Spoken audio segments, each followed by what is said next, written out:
Now, let's see what happens when we type a wrong URL. For example, in here, if I type something which the route is not available, I will get 404 not found. We can also create a fallback route to prevent 404 or to say a meaningful message to the user. So for that, let's go to back to our VS Code, and in here we have to create a new route. So route colon colon fallback.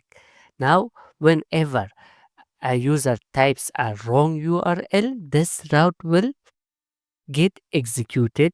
Inside the fallback, we will type our callback function, and inside the callback function, we will type our custom message. So, for example, are you lost?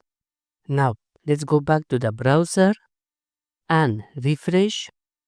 Instead of 404, I got a custom message. Are you lost? You can add in here any message you want.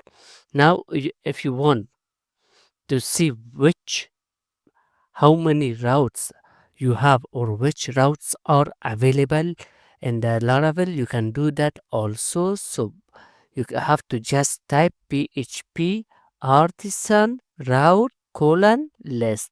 This will list all the routes that are available inside your application. So we have uh, our home route, our about, product detail, view, storage, app, user, vendor, and finally our fallback route.